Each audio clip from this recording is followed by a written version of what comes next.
and welcome. Today is Wednesday. It is June 1st, 2022. My name's Jeremy, and this is my first cup.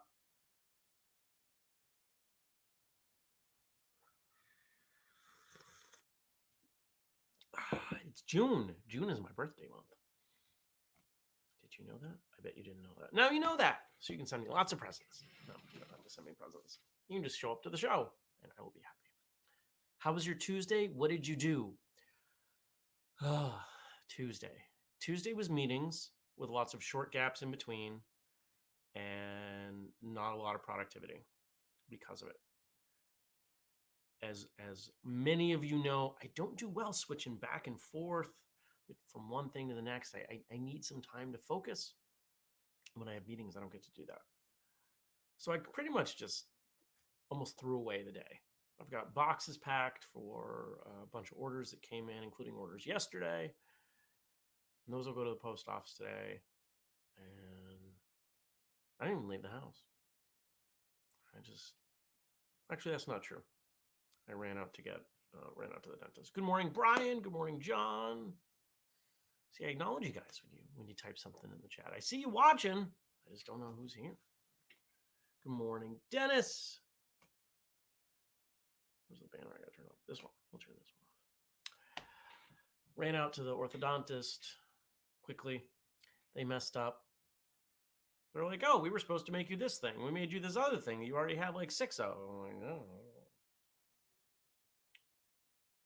Okay. Like, come back next week. Okay.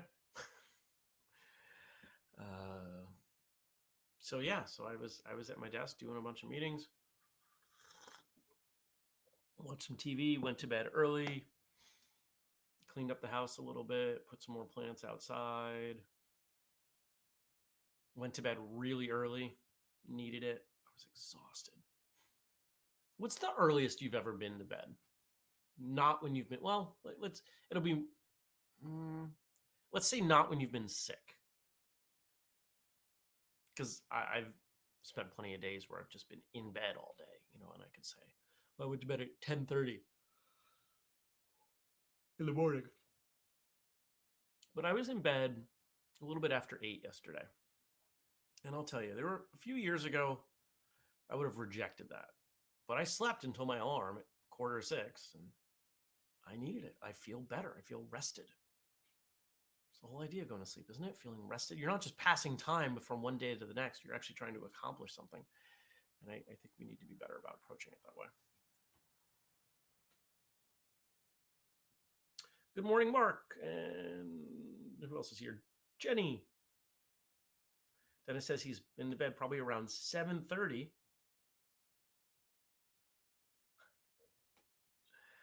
Brian says, saw a nice white Golden Eagle 4-door Jeep Wrangler yesterday. Thought it was you at first. Was not me.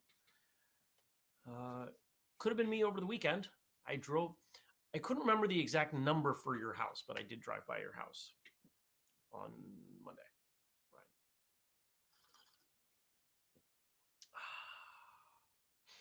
Right. I've been to bed. Let's see, the earliest I've ever been to bed, there was a day over the winter where just all these things had stacked up, and I think I went to bed about 7. Maybe it was even a hair before 7. I was so fried. You ever sit there and you're just like, I just can't even keep my eyes open? And I said, you know what? I'm an adult. I am charged with taking care of myself. I don't need anyone else's approval on when I go to bed. I wake up early. I'll go to bed now. And I still slept until my alarm. So what's that? 10 and a half hours of sleep? I needed it. We get this conditioning from a lot of media, no days off and all these things. And there's a time for that. There's a time to push, but there's also a time to rest.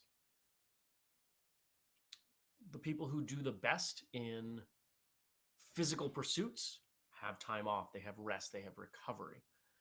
And mental, emotional recovery is important as well. I'm hoping to get to the gym today. I haven't been in 2 weeks. And I feel, at least now, I feel rest enough to go. I'm still dealing with some sinus congestion, but we had some heavy rain today or last night. We'll have some more rain today. That should knock all the pollen down. I should be doing even better. We're almost back to 100%.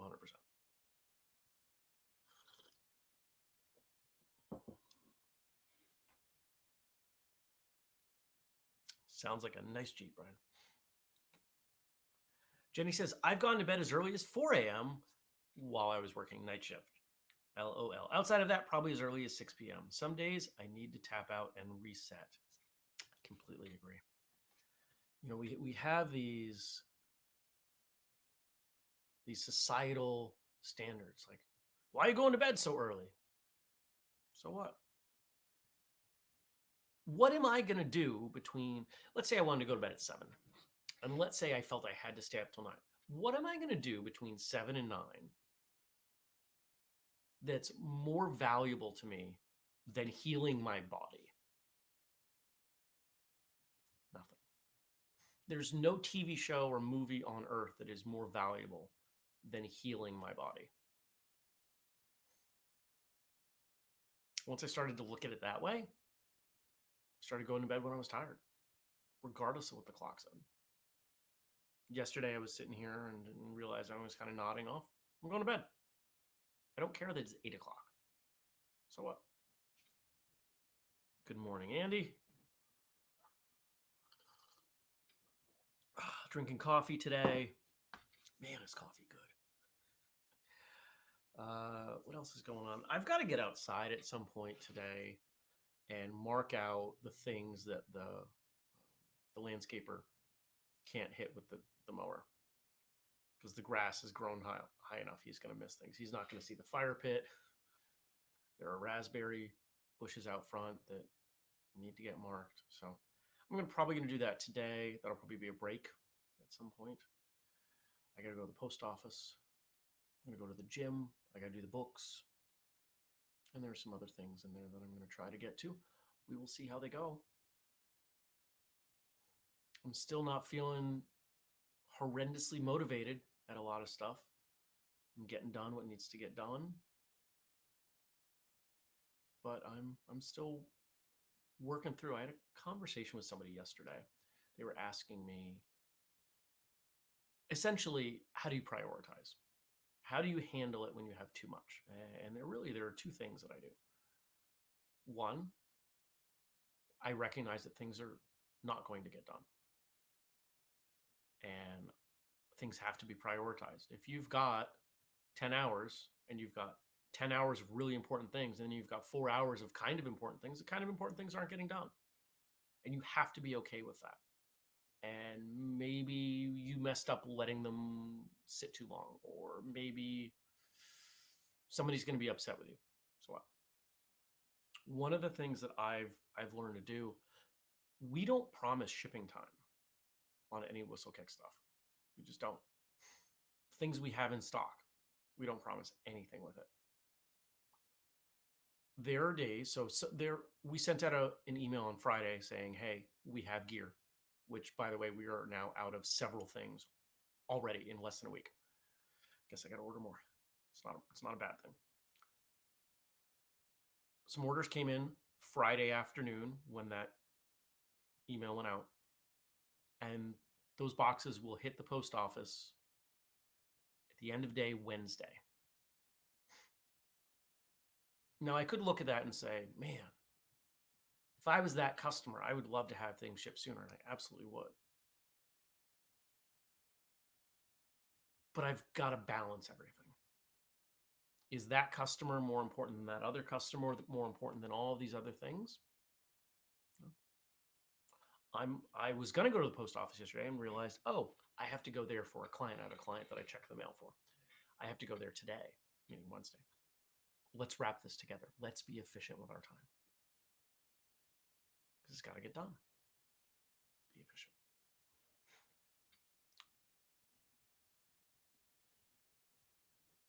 Good morning, Tommy.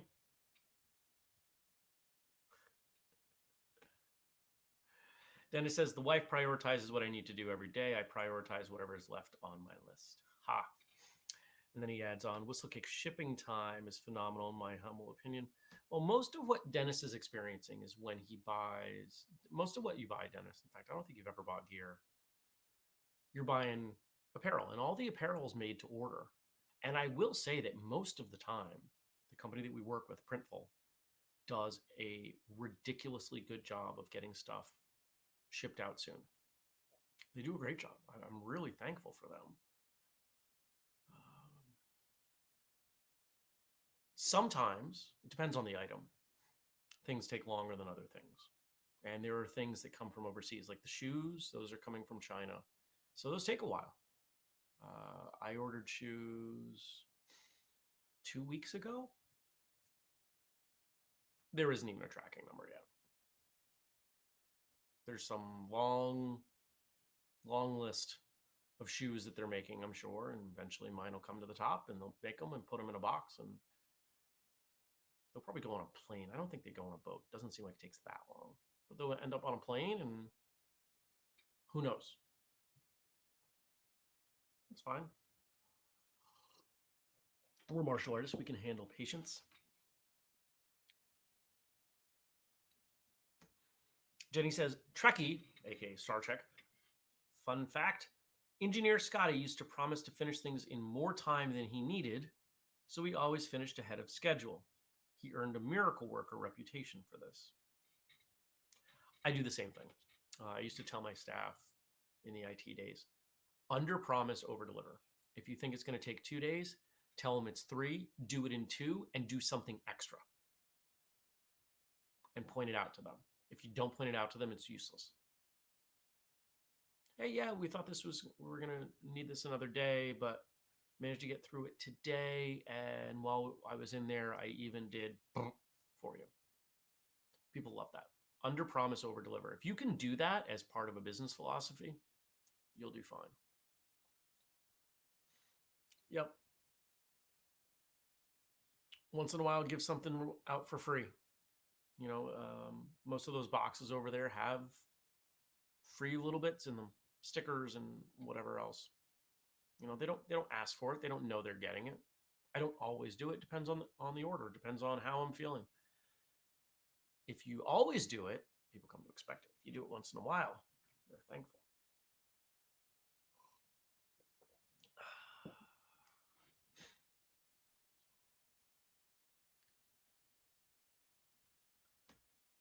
Yes, Frank is reminding me. We had a wonderful phone call. I always like my calls with Frank. You know, one of the things I don't know if you all realize, but Frank's personality on the phone, just as pleasant, humorous, kind as he is here on the show. And Jenny's responding, that's a beautiful way to operate, builds customer loyalty, especially with the added extra, just like you to add value. It's all about value. And I think I've got to put in I need to put in another shipment, another order with the factory right away. They wrote to me. And I got to go back and read the email again, make sure I'm making the right decision. Because one of the things they said was they're having a hard time getting foam. If they're having a hard time getting foam, everybody else is having a hard time getting foam. So the question is, if we order extra, and because we don't sell as quickly as the big guys, it may put us in a position where we have gear and nobody else does. That could be a really good thing. So thinking about that.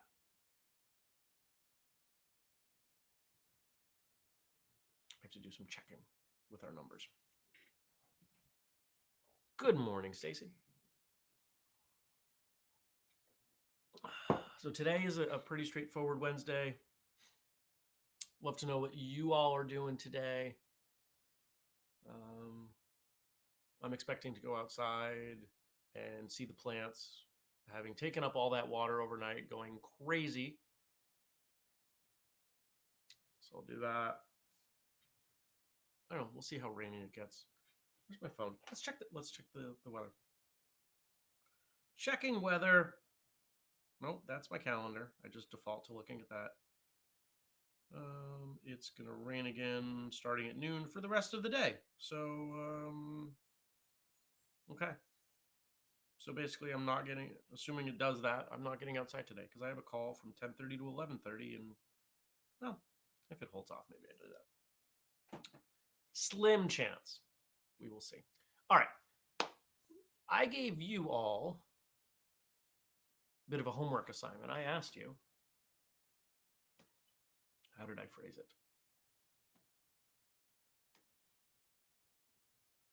What do or did your parents think of your martial arts journey? We're going to talk about that in a little bit. First, we're going to talk about what Frank gave us today. Today is World Narcissistic Abuse Awareness Day. Whoa. Dennis has a hectic work day. It's month end.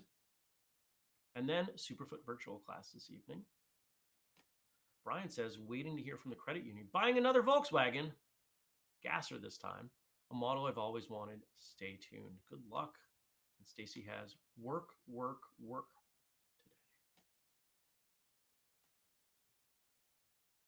All right. Well, first, let's go over to what Frank gave us. Oh, Kelly says, I have finished my preschool Taekwondo classes and have a couple weeks before I start summer camp classes. So trying to get caught up on everything non-Taekwondo related projects. Yeah. A lot of projects this time of year, isn't there? My neighbor had somebody cut his grass again. The one that's in Florida had somebody cut his grass again. Second time in a week, less than a week. It's been like 5 days. Not sure why. I was just thinking about that because I'm thinking about outside. All right. Oh, we got to switch this. Go to here. Pachonk. Come on.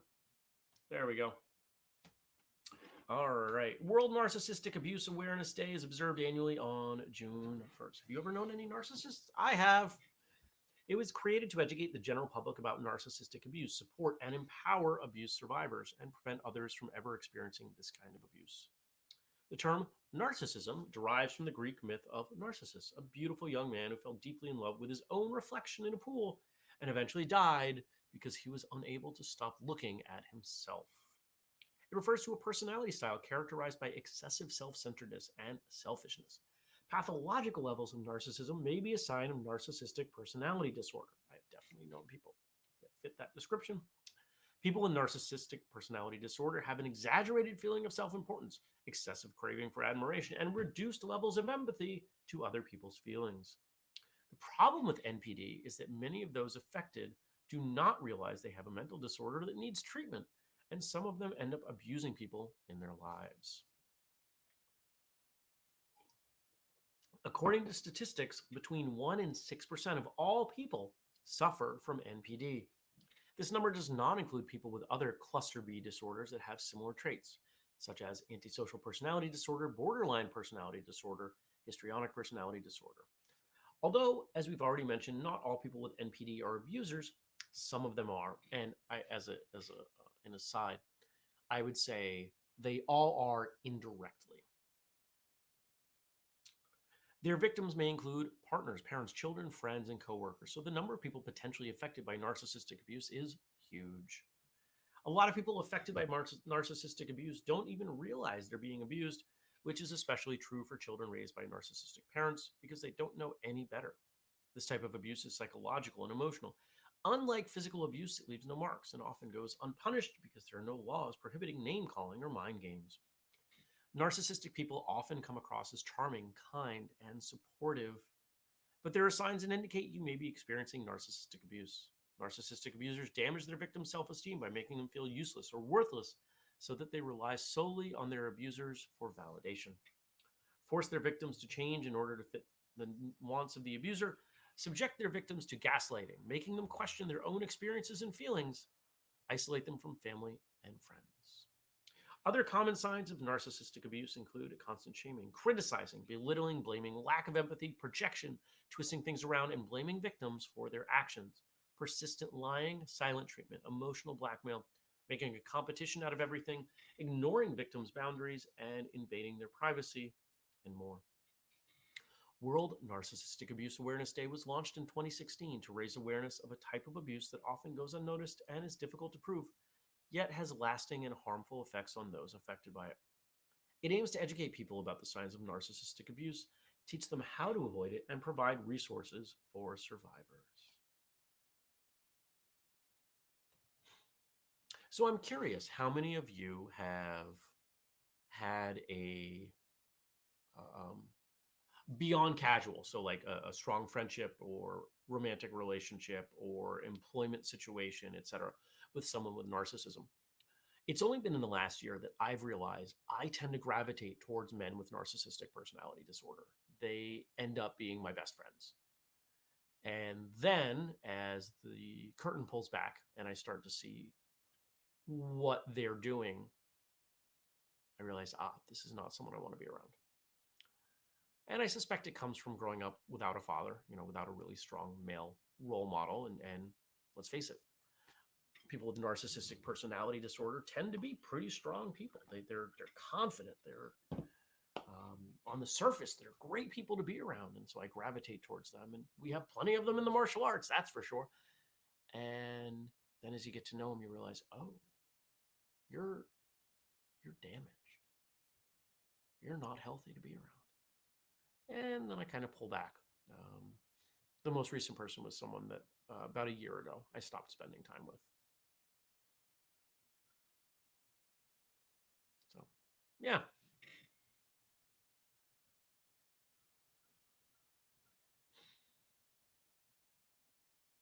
Mm. Stacy says, thinking of her mom. Tommy says, sounds like criteria for Congress or a used car salesman. It's interesting. There have been studies of the professions that attract the most psychopaths. And remember, psychopathy can span a whole bunch of things. It doesn't have to involve, murder. But the positions that attract the most psychopaths are the ones with the most authority, the most control over other people, including politicians, lawyers, doctors. I don't remember others on that list. But I've always found that interesting. And I think it's best exemplified if we're talking about people in politics. Ask the average person, would you want to do that job? Heck no. The fact that even to make far more money, even to have all of the advantages that being in that position grants you, whether legally or illegally, most people don't want to do that job. That says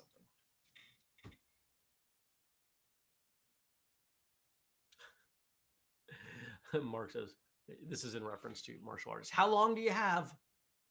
I have a few. Yeah. Stacy says, I grew up with a mom that had some pretty unusual mental health challenges. It sucked, but it also has made me who I am. And I think that that's the best way to look at it. Jenny says, and I'm loving the openness here. I have a history of codependency.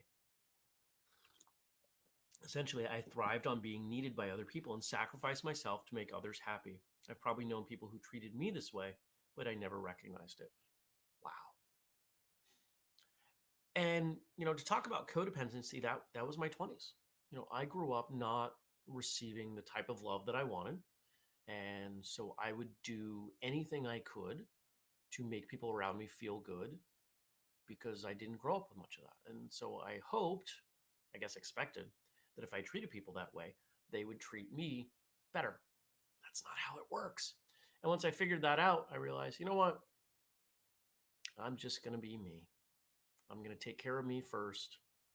And once in a while, I'll bump into somebody who does a good job taking care of themselves. And we can also take care of each other a little bit, whether that's friendship or more. Right? Kelly says, my father is narcissistic, and for a long time I had relationships with similar men. Happy to say I've finally broken that cycle, but it was hard to realize what I was doing. Yeah, that is tough. Whether we like it or not, I think for so many of us, Freud was right. We end up with people and become our parents. It makes sense. That's what was modeled for us. It's what we end up with. I the similarities between the lifestyle my mother lives and the one that I live is bizarre, right? And If you had asked me 20 years ago, like, is this the path you're on? Never for a million years would have imagined that. But here we are.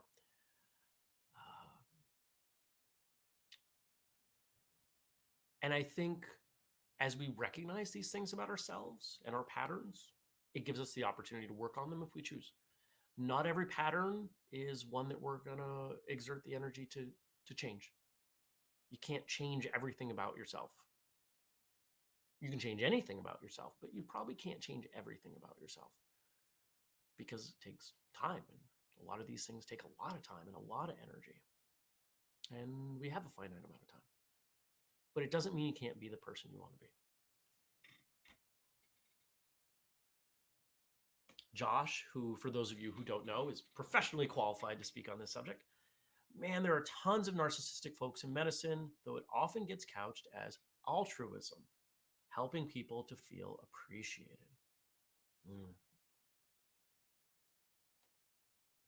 Tommy says, first wife, looking back on it, she chose a limelight lifestyle too. I like the way Frank put this. When a giver meets a taker, it's hell.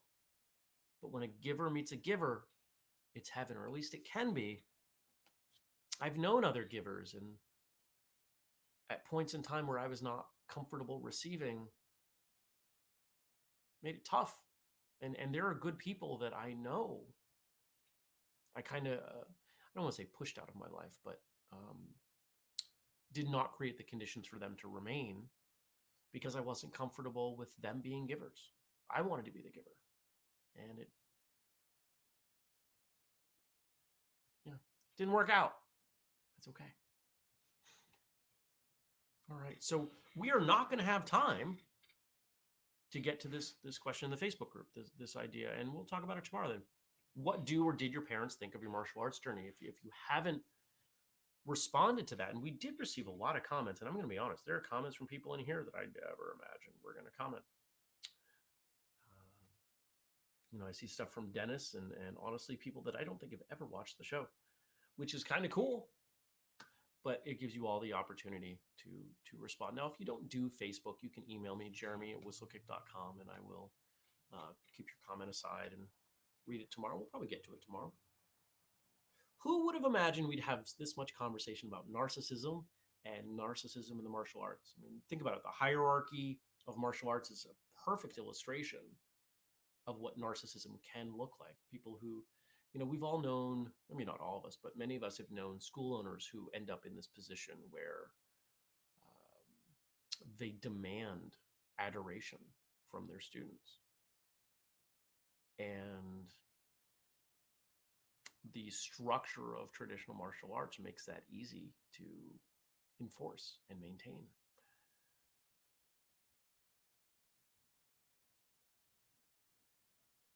And I suspect that that's not going away anytime soon.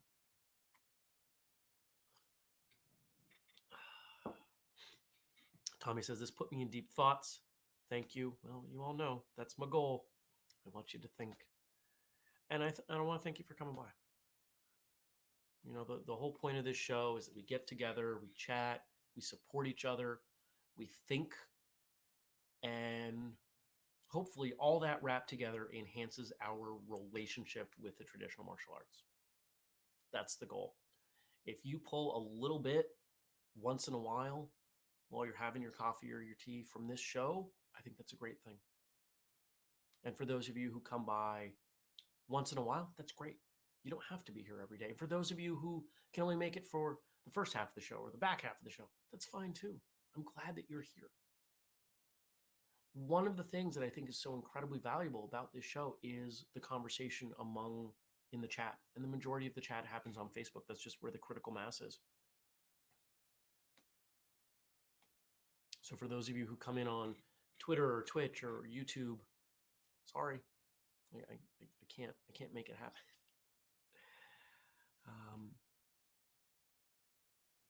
Dennis says, I only request adoration. I never demand it. Jenny says, this was indeed a great conversation. Thank you. Tommy says, demanding adoration now goes deeper into cultish, I would think. I agree. We do this show every weekday, 6:30 a.m. U.S. Eastern Time. Monday, Wednesday, Friday, we're on Twitter. Tuesdays and Thursdays, we are on Twitch, and we are on Facebook and YouTube every single day. If you have questions or comments, Facebook page is the place to go, facebook.com, First Cup with Jeremy.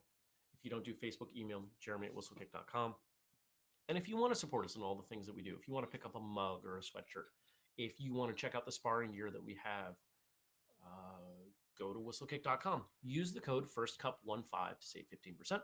You can also support us with our Patreon, patreon.com/whistlekick. You get behind the scenes stuff. You can start for as little as $2 a month. And if you want the full list of all the things you can do, from the free to the not, as well as other exclusive stuff that I do not post anywhere else, it's the family page, whistlekick.com/family. You got to type it in. There's no link. I want to thank you for coming by. I want to thank you for your support. I want to thank you for your contributions to this show and the other things that we do. I appreciate you all, and I hope to see you back here tomorrow. Take care, everyone.